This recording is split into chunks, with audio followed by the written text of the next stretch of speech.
വായിക്കുന്ന വിശുദ്ധ വേദപുസ്തക ഭാഗം സംഖ്യാപുസ്തകം 23-ാം അധ്യായം 1 മുതൽ 30 വരെയുള്ള വിശുദ്ധ വാക്യങ്ങൾ കേൾവി. അനന്തരം ബിലെയാം ബാലാക്കിനോട്, ഇവിടെ എനിക്ക് 7 യാഗപീഠം പണിത് 7 കാളയും 7 ആട്ടുകൊറ്റനെയും ഒരുക്കി നിർത്തുക എന്ന് പറഞ്ഞു. ബിലെയാം പറഞ്ഞതുപോലെ ബാലാക്ക് ചെയ്തു. ബാലാക്കും ബിലെയാമും ഓരോ പീഠത്തിന്മേൽ 1 കാളയും 1 ആട്ടുകൊറ്റനെയും യാഗം കഴിച്ചു. പിന്നെ ബിലെയാം ബാലാക്കിനോട്, നിന്റെ ഹോമയാഗത്തിൻ്റെ അടുക്കൽ നിൽക്ക, ഞാൻ അങ്ങോട്ട് ചെല്ലട്ടെ. പക്ഷേ യഹോവ എനിക്ക് പ്രത്യക്ഷനാകും, അവൻ എന്നെ ദർശിപ്പിക്കുന്നത് ഞാൻ എന്നോട് അറിയിക്കും എന്ന് പറഞ്ഞ് കുന്നിന്മേൽ കയറി. ദൈവം ബിലെയാമിന് പ്രത്യക്ഷനായി. ബിലെയാം അവനോട്, ഞാൻ 7 പീഠം ഒരുക്കി ഓരോ പീഠത്തിന്മേൽ 1 കാളയും 1 ആട്ടുകൊറ്റനെയും യാഗം കഴിച്ചിരിക്കുന്നു എന്ന് പറഞ്ഞു. എന്നാലേ യഹോവ ഒരു വചനം ബിലെയാമിൻ്റെ നാവിന്മേൽ ആക്കിക്കൊടുത്തു. നീ ബാലാക്കിൻ്റെ അടുക്കൽ മടങ്ങിച്ചെന്ന് ഇപ്രകാരം പറയണമെന്ന് കൽപ്പിച്ചു. അപ്പോൾ അവൻ സുഭാഷിതം ചൊല്ലി തുടങ്ങിയത്, ബാലാക്ക് എന്നെ ആരാമിൽ നിന്നും മോവാബ് രാജാവ് പൂർവ്വപർവ്വതങ്ങളിൽ നിന്ന് വരുത്തി. ചെന്ന് യാക്കോബിനെ ശപിക്കുക, ചെന്ന് ഇസ്രായേലിനെ പ്രാകുക എന്ന് പറഞ്ഞു. ദൈവം ശപിക്കാത്തവനെ ഞാൻ എങ്ങനെ ശപിക്കും? യഹോവ പ്രാകാത്തവനെ ഞാൻ എങ്ങനെ പ്രാകും? ശീലാഗ്രഹങ്ങളിൽ നിന്ന് ഞാൻ അവനെ കാണുന്നു, ഗിരികളിൽ നിന്ന് ഞാൻ അവനെ ദർശിക്കുന്നു. ഇതാ തനിച്ച് പാർക്കുന്നൊരു ജനം, ജാതികളുടെ കൂട്ടത്തിൽ എണ്ണപ്പെടുന്നതുമില്ല. യാക്കോബിൻ്റെ ധൂലിയെ ആർക്കെണ്ണാം? ഇസ്രായേലിൻ്റെ കാലംശത്തെ ആർക്ക് ഗണിക്കാം? ഭക്തന്മാർ മരിക്കും പോലെ ഞാൻ മരിക്കട്ടെ, എൻ്റെ അവസാനം അവൻ്റേതുപോലെ ആകട്ടെ. ബാലാക്ക് ബിലെയാമിനോട്, നീ എന്നോട് ഈ ചെയ്തതെന്ത്? എൻ്റെ ശത്രുക്കളെ ശപിപ്പാനല്ലോ ഞാൻ എന്നെ വരുത്തിയത്, നീയോ അവരെ അനുഗ്രഹിക്കത്രേ ചെയ്തത് എന്ന് പറഞ്ഞു. അതിനവൻ, യഹോവ എൻ്റെ നാവിന്മേൽ തന്നത് പറവാൻ ഞാൻ ശ്രദ്ധിക്കേണ്ടയോ എന്നുത്തരം പറഞ്ഞു. ബാലാക്ക് അവനോട്, നീ അവരെ മറ്റൊരു സ്ഥലത്ത് നിന്ന് കാണേണ്ടതിന് എന്നോട് കൂടെ വരിക, എന്നാൽ അവരുടെ ഒരറ്റം മാത്രമല്ലാതെ എല്ലാവരെയും കാണുകയില്ല, അവിടെ നിന്ന് അവരെ ശപിക്കണമെന്ന് പറഞ്ഞു.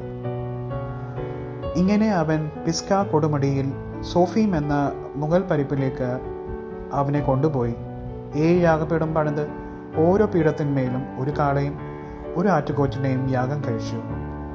പിന്നെ അവൻ ബാലാക്കിനോട്, ഇവിടെ നിന്റെ ഹോമയാഗത്തിൻ്റെ അടുക്കൽ നിൽക്ക, ഞാൻ അങ്ങോട്ട് ചെന്ന് കാണട്ടെ എന്ന് പറഞ്ഞു. യഹോവ ബിലെയാമിന് പ്രത്യക്ഷനായി. അവൻ്റെ നാവിന്മേൽ ഒരു വചനം കൊടുത്തു. ബാലാക്കിൻ്റെ അടുക്കൽ മടങ്ങിച്ചെന്ന് ഇപ്രകാരം പറക എന്ന് കൽപ്പിച്ചു. അവൻ അവൻ്റെ അടുക്കൽ വന്നപ്പോൾ അവൻ മോവാബ്യ പ്രഭുക്കന്മാരുടെ കൂടെ തൻ്റെ ഹോമയാഗത്തിൻ്റെ അടുക്കൽ നിന്നിരുന്നു. അപ്പോൾ ബാലാക്ക് അവനോട്, യഹോവ എന്ത് അരുളി ചെയ്തു എന്ന് ചോദിച്ചു. അവൻ സുഭാഷിതം ചൊല്ലി തുടങ്ങിയത്, ബാലാക്കെ, എഴുന്നേറ്റ് കേൾക്ക, സിപ്പോരിൻ്റെ പുത്ര, എനിക്ക് ചെവി തരിക. വ്യാജം പറവാൻ ദൈവം മനുഷ്യനല്ല, അനുദവിപ്പാൻ അവൻ മനുഷ്യപുത്രനുമല്ല. താൻ കൽപ്പിച്ചത് ചെയ്യാതിരിക്കുമോ? താൻ അരുളി ചെയ്തത് നിവർത്തിക്കാതിരിക്കുമോ? അനുഗ്രഹിപ്പാൻ എനിക്ക് കൽപ്പന ലഭിച്ചിരിക്കുന്നു, അവൻ അനുഗ്രഹിച്ചിരിക്കുന്നു, എനിക്ക് അത് മറിച്ചുകൂടാ. യാക്കോബിൻ തിന്മ കാണുവാനില്ല, ഇസ്രായേലിൽ കഷ്ടത ദർശിപ്പാനുമില്ല. അവൻ്റെ ദൈവമായ യഹോവ അവനോട് കൂടെയിരിക്കുന്നു. രാജകോലാഹലം അവരുടെ മധ്യമുണ്ട്.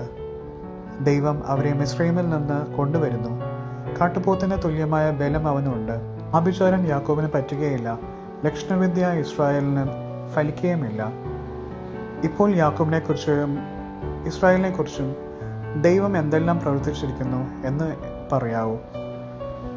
ഇതാ ജനം സിംഹിയെ പോലെ എഴുന്നേൽക്കുന്നു, ബാലസിംഹത്തെ പോലെ തെളിഞ്ഞു നിൽക്കുന്നു. അവൻ ഇര പിടിച്ച് തിന്നാതെയും നിഹതന്മാരുടെ രക്തം കുടിക്കാതെയും കിടക്കുകയില്ല.